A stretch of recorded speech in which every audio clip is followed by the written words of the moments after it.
a long time. Children are crying, I feel enraged, 'cause I couldn't stop it. Are we going back in time? Are we going back in time? Rich men are lying, it's always the same. Who's gonna stop it? Ride at dawn, we won't go down low. Ride at dawn, we won't go down low.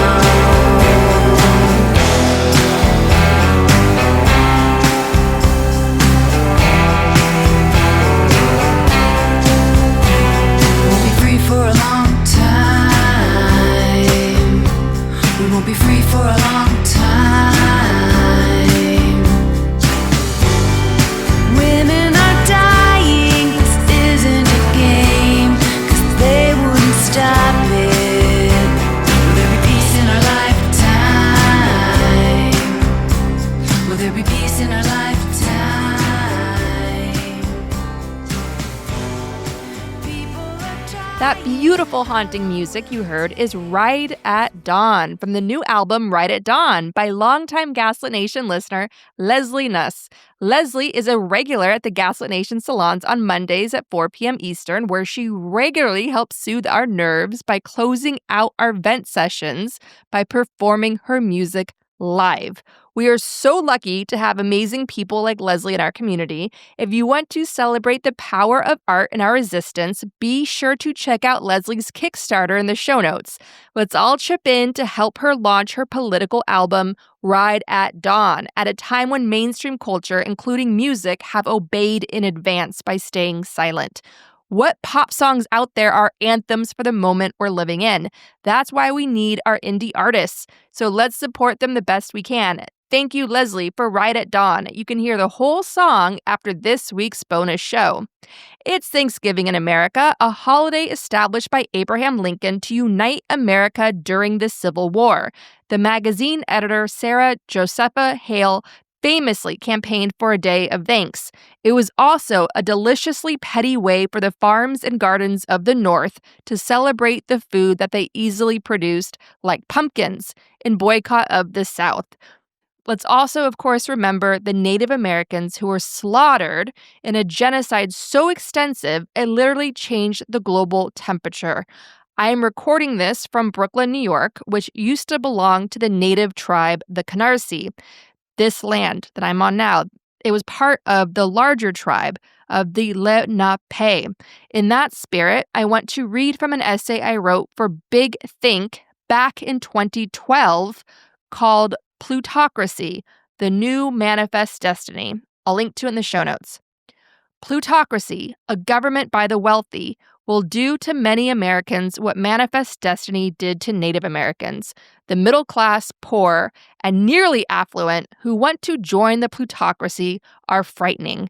With their votes, voices, and donations, they are driving the new Manifest Destiny, inspired by promises of power and wealth at the expense of the less fortunate.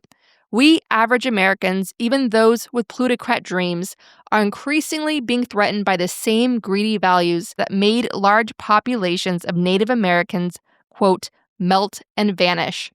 From The Conspiracy of Pontiac, published in 1851, written by American historian Francis Parkman, indigenous communities were, quote, destined to melt and vanish before the advancing waves of Anglo-American power, which now rolled westward, unchecked and unopposed, end quote. One could argue that the new Manifest Destiny is already in full swing. Now, I wrote that over 10 years ago in 2012, and now America is officially a plutocracy. I know you see what's happening. That is why you listen to this show. AI and automation are gobbling up more jobs. Media consolidation ensures that a few oligarchs own the entire mainstream media, controlling our very minds and right to free speech. Mass layoffs across industries, especially media and tech. Good journalists who practiced journalism are being fired from mainstream outlets where they have to now go to Substack, which puts greater pressure on the fragile ecosystem of independent journalists like myself, who also depend on donations to continue to practice journalism.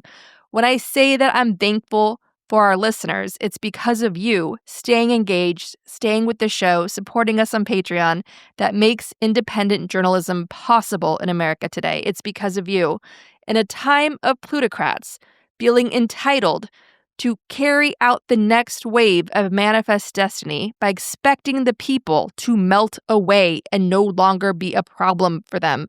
That's not going to happen because there are more of us than there are of them. The people have the power. We are fighting back, helping good people run for office or running for office ourselves, protesting, calling up our elected officials, showing up, finding them on the streets when they're going from A to B, making sure they understand that we, our tax dollars, are paying for their salaries, for their staff, for their offices. They work for us. They work for us. We are united and defiant in our collective light, and we are going to flood their darkness with our light. We're only at the start of raising up a better world. Stick around with us as we build it together. Now, in this week's bonus show, I continue my conversation with Nick Schwellenbach, a senior investigator at the Project on Government Oversight. He shares his insights from his time at the U.S. Office of Special Counsel, a government agency set up right after Watergate meant to protect us from the next Nixon. So what happened? All right, let's get into it. Final question for you. Given your time inside our government, working for the Office of the Special Counsel, which again was set up in response to Nixon to ensure another Nixon Watergate didn't happen again, did not work. But so obviously looking back now, what do you see were some of the missed opportunities to stop someone like Trump from coming to power? What could the government have done? Like, what could there have been enforcements of the Hatch Act? Could the 14th Amendment of the Constitution been enforced so that traitors are barred from running for office? So long list of things. But so you know how the machinery works.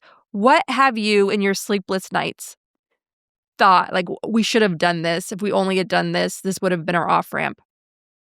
Well, I'll sort of focus on my areas of personal experience and expertise. I think it's very telling that one of the first things Trump did after he was inaugurated earlier this year, is he mass fired inspector generals. He also fired the special counsel, who has a 5-year term and is only supposed to be fired for cause.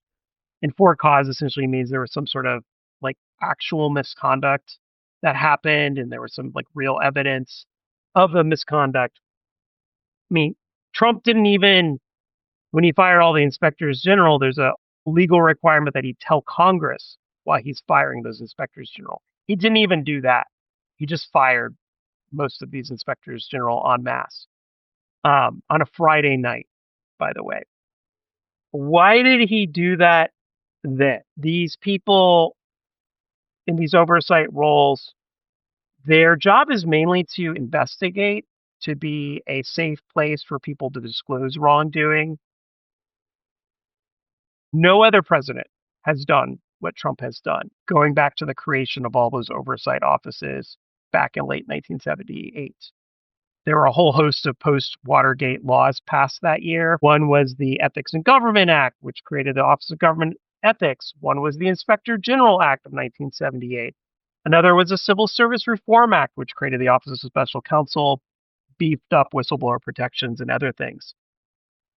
Ronald Reagan tried to mass fire inspectors general when he first came into office. IGs were a very new thing at that time. They had only been around for a few years, but he reversed course when there was an outcry from Congress.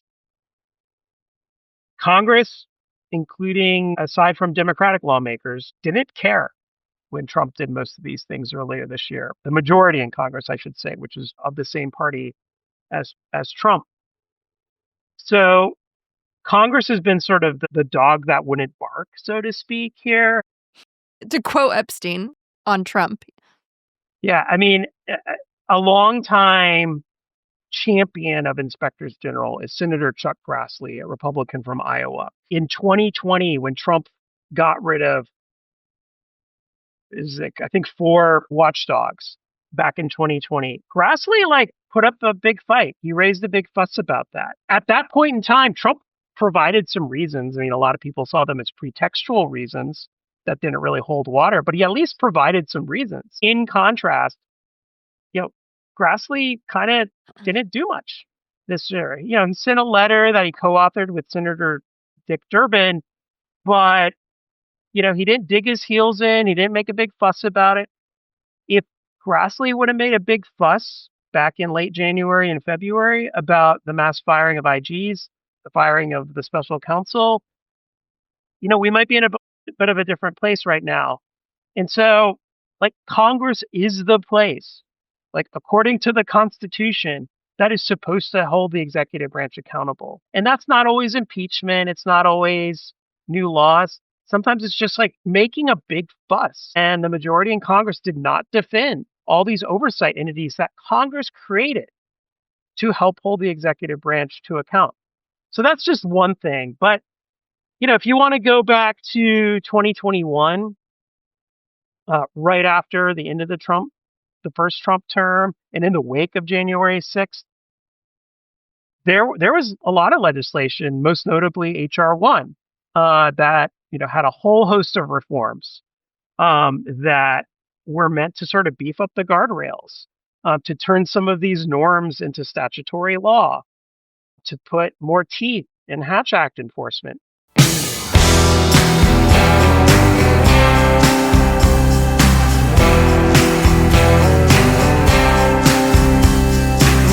For a long time, won't be peace for a long